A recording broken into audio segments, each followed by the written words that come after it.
Hi, my name is Amanda Wathen and I am a professional finger painting artist. I am from Waycross, Georgia, and I have a lovely daughter who's also an artist, and we share this studio space together. She's a digital artist and stained glass artist, so pretty much on a daily basis we have really cool things that happen in this building. So I wanted to share those with you. Both of us will be doing tutorials as far as what our craft is and everything like that, and sharing it with you guys. We're looking forward to that. And so I thought today I would like to introduce you to my studio as well. I'm going to take you outside and talk to you about the building and how we designed it a little bit, and then come inside and then we'll talk about each station and our different tools as well. So let's get started. Okay, so I thought I would start by just sharing with you the building that our studio is made out of. So we designed this from one of those shed companies. We found that we could customize it and make it the size that we needed. So Samantha and I spent several weeks actually designing the studio so that it would meet all of our needs. But yeah, I think they call it a studio, a shed studio, but I thought that was cute. And it doesn't feel like one when we go inside, but you can see from the outside. I just chose a very white building and I love it, absolutely love it. We designed it so that it would have like lots of windows in the front and the French doors so that we would get all that natural light coming in. So I'll take you inside and show you around.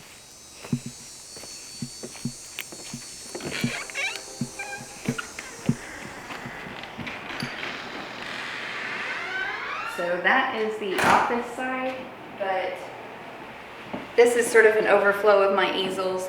I have several easels that my husband built for me specifically for finger painting.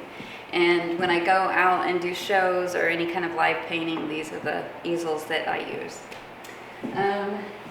This is just my sketchbook area. Soon to be a place that I'm going to be filming a lot of tutorials on how I sketchbook and plan out my oil paintings.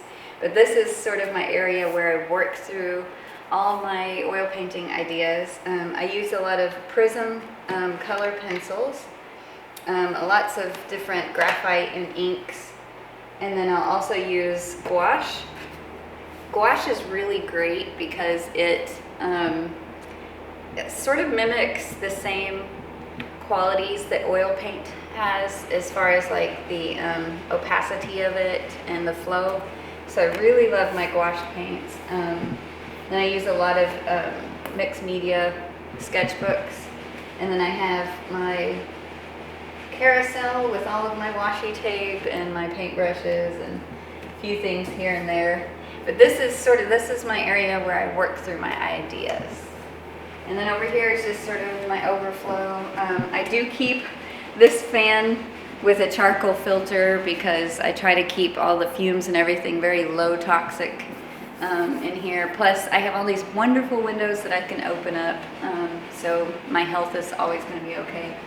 And then I hung these up. These are still drying, but these are a few examples of my finger painting, and then some of my overflow of canvases happen in that corner.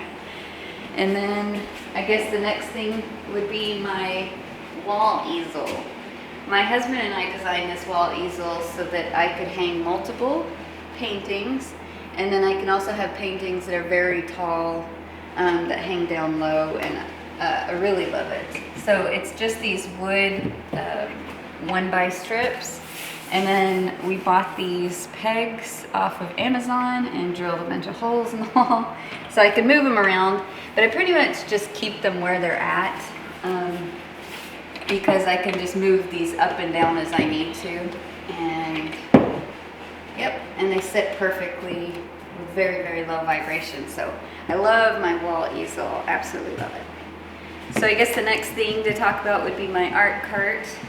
This is where I mix all of my oil color paints. I am a finger painter, but I do use brushes to do my underpaintings. But this is where I mix it all. I have a piece of glass here, which it is broken now. So I do need to get a new piece of glass. I think I was pushing too hard on it and I broke it. So I am in the market for a much thicker piece of glass.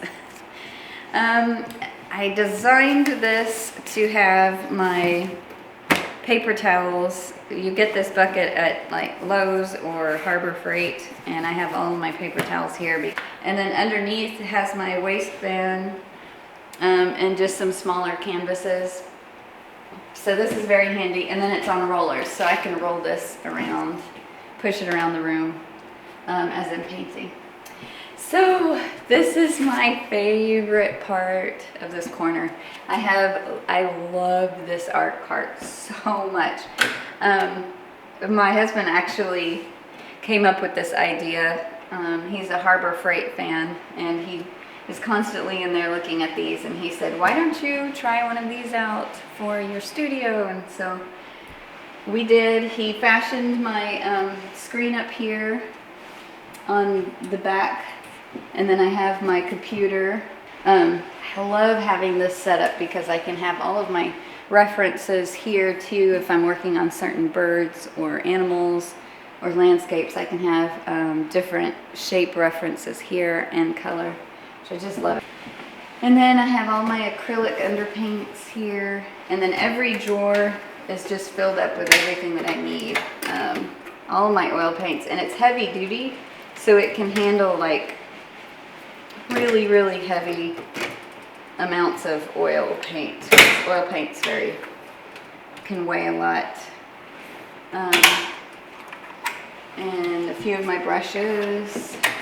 Over here, my gloves, and then above it is another strip that you can buy separately and put here for your phone and for your computer and everything. And then down here is just Overflow.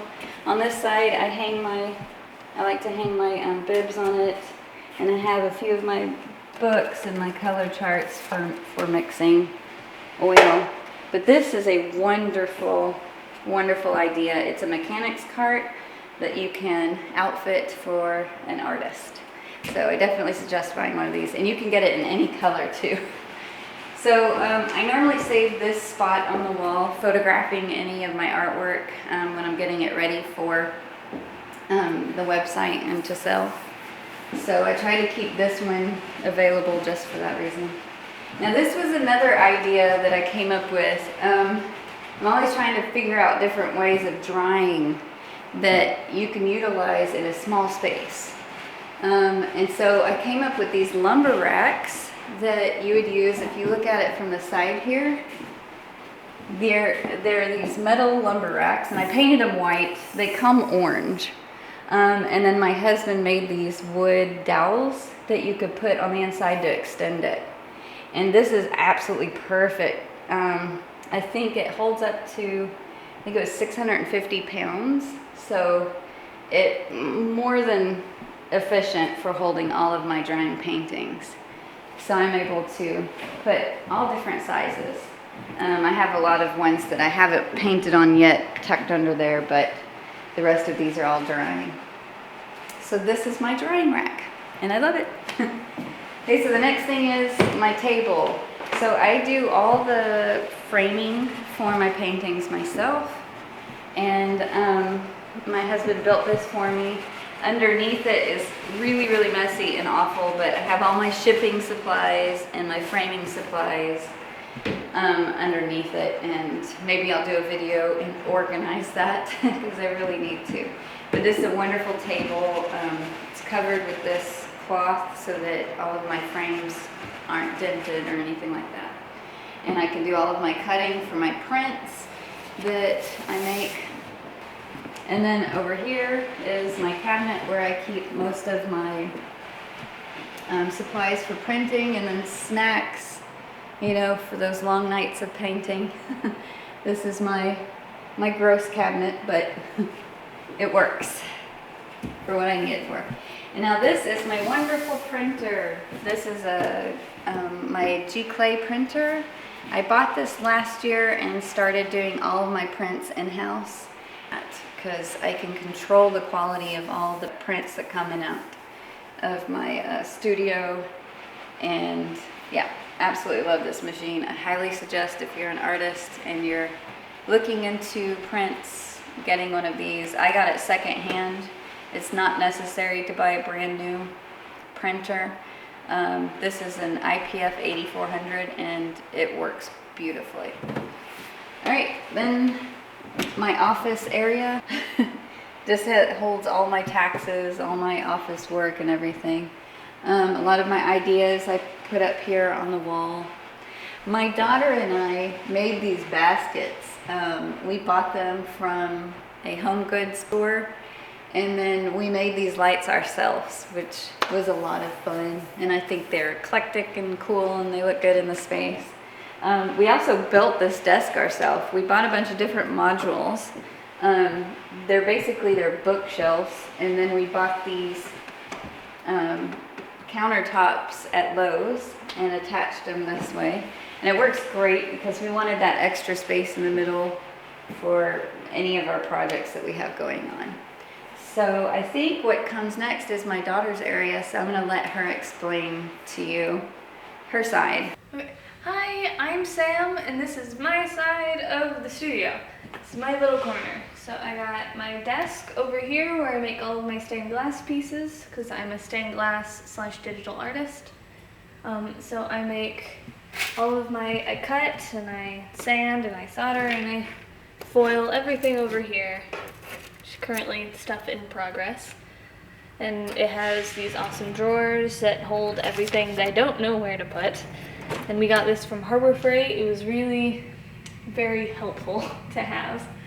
I have all my glass, small pieces of glass up top, and then down below next to it I have the big sheets and my toolbox that my dad got from Harbor Freight. And then underneath it, here's the sander and the box that it goes in that I pull out and I sand things on when it's that time.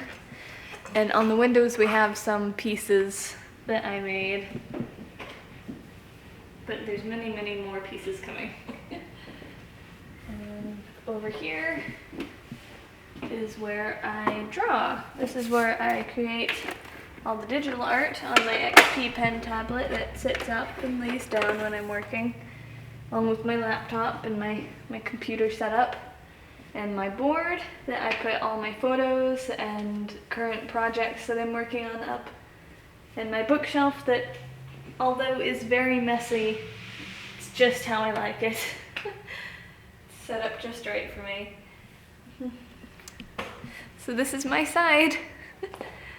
Right, so thank you guys so much for coming into our studio and getting to know us. We are planning on putting out 2 or more videos a month, so I hope you guys stick around for that. So like, comment, and subscribe, and if you want to be notified when we make videos, make sure to hit the bell icon. Thanks. Bye!